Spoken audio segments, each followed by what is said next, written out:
नमस्कार, मैं जितेंद्र चतुर्वेदी। आखिर क्या वजह है कि ये जो इकोसिस्टम है उसके भीतर इतनी खलबली है? किस बात की अकुलाहट है? आखिर वो क्यों ये बताने जताने पर उतारू हैं कि ये जो 370 है इसका स्वरूप ही अस्थाई।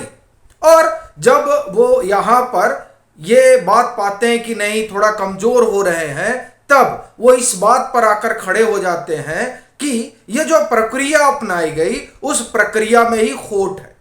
ये जो पूरी नूरा कुश्ती हो रही है, असल में इस नूरा कुश्ती के पीछे इकोसिस्टम की मंशा क्या है?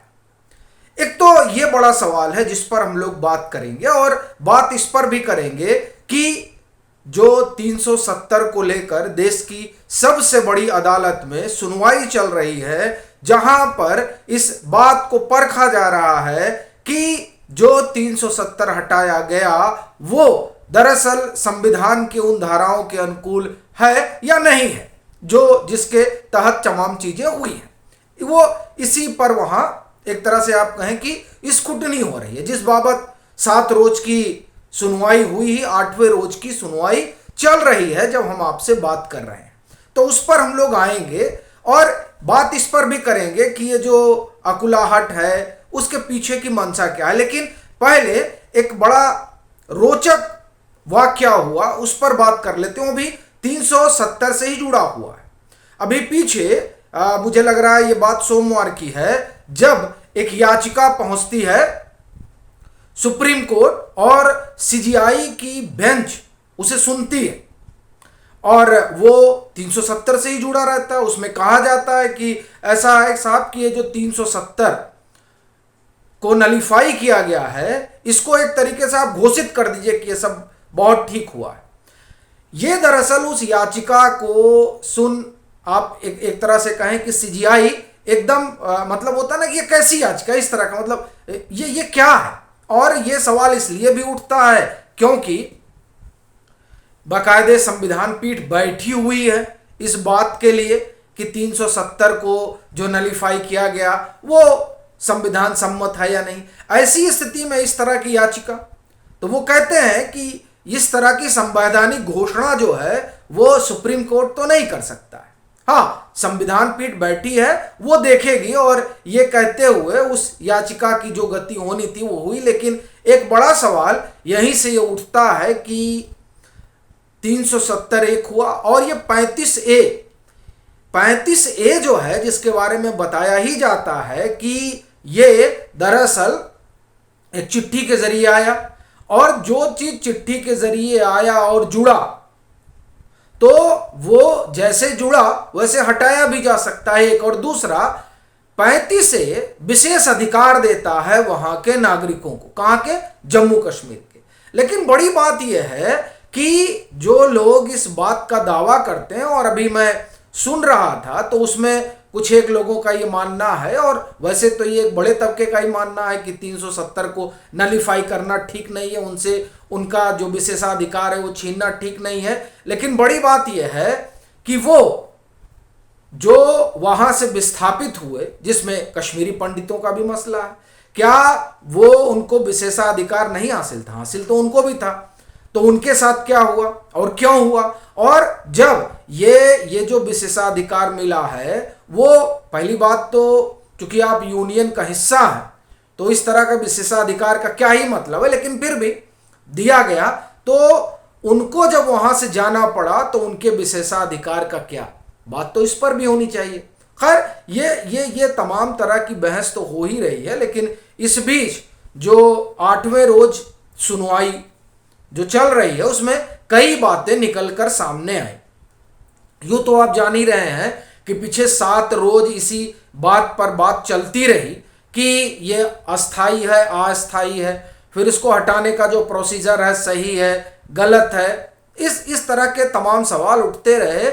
और उन सवालों के बीच जो संविधान पीठ ने कहा उसमें 3-4 बातें साफ तौर पर बताई गई कि नहीं, ये जो संविधान में है वो अस्थाई है, और जो प्रोसेस है उस प्रोसेस को लेकर भी सवाल संविधान पीठ की तरफ से खड़े हुए कि क्या संसद को ये शक्ति नहीं है कि जब 356 लागू रहे तो वहां पर वो राज्य की जो राज्य सूची है उस पर कानून नहीं बना सकता है। और फिर उसमें यह भी बात संविधान पीठ की तरफ से आई कि जिस तरह से ये अभी तक प्रेसिडेंट ऑर्डर के जरिए तमाम चीजें होती रही, तो क्या ये जो 370 को नलीफाई किया गया वो अगर उसके लिए प्रेसिडेंट का के ऑर्डर का प्रयोग किया गया तो वो गलत कैसे हो सकता है? अगर ये गलत है तो पीछे के भी सब गलत है, और अगर पीछे के सब सही हैं तो ये गलत कैसे हो सकता है? इस तरह के सवाल भी उठे जब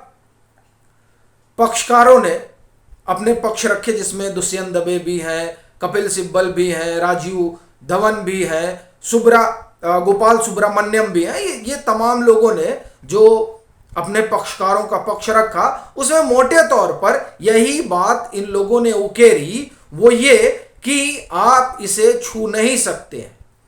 और जब संविधान पीठ की तरफ से सवाल उठे तब इन्होंने कहा कि चलिए आपने छुआ तो प्रोसेस आपका गड़बड़ था। अब जो वहां पर बात कही गई 7वें दिन, उससे एक बात साफ हुई कि जो कुछ स्क्रूटनी होगी वो इस बात की होगी कि संवैधानिक जो व्यवस्था है उसके अनुकूल हुआ, प्रावधानों के अनुकूल हुआ 370 को नलीफाई करना या नहीं।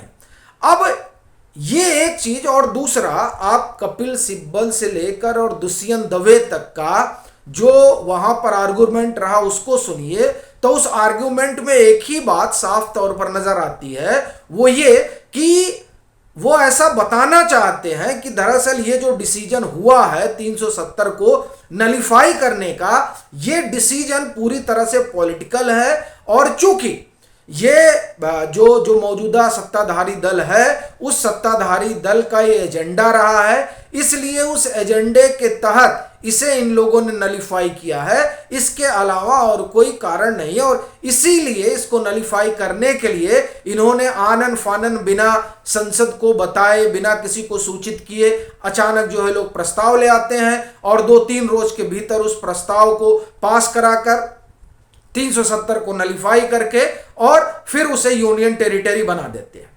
ये जो है ये पूरी प्रक्रिया ही पर वो सवाल उठाते हैं और उनका सीधा ये मानना होता है कि नहीं, ये जो है ये एक राजनीतिक घटना है। और दरअसल इसी लिहाज से वो चाहते हैं कि स्क्रूटनी पूरे की हो। लेकिन अब चूंकि आप ये कहें कि वो चाहते हैं कि संविधान पीठ ही जो है वो इनके राजनीति का अखाड़ा बन जाए, और जिसको लेकर बेंच ने, संविधान पीठ ने साफ तौर से इनकार कर दिया कि नहीं, हम आपके इस राजनीति का अखाड़ा नहीं बनने जा रहे हैं, हम बस एक काम करेंगे, वो ये कि ये जो नलीफाई किया गया है वो संविधान सम्मत है या नहीं। दरअसल ये बात जब से आई है तब से एक अलग तरह की बेचैनी पूरे खेमे में पसरी हुई है। अब जहां तक बात 8वें रोज की है, तो 8वें रोज में 3 लोग, आप ये कहें कि संजय पारीख अभी अपना आर्ग्यूमेंट रख रहे हैं। उसके पहले सीयू सिंह ने रखा और उसके पहले एडवोकेट द्विवेदी ने रखा। ये लोग जो इनका अपना तर्क रहा उसमें तो ये कहा गया कि नहीं साहब देखिए, ऐसा है कि पहली चीज तो ये कि ये जो पूरा प्रोसेस है, प्रोसेस को लेकर एक तरीके से सवाल उठाया जा रहा है। लेकिन जो एडवोकेट द्विवेदी ने कहा वो बड़ी अनोखी चीज।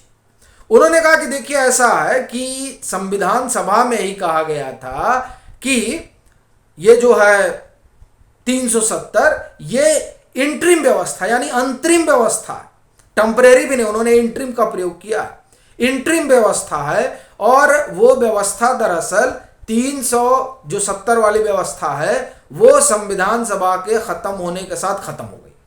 अब ये अपने आप में बड़ी अद्भुत चीज है।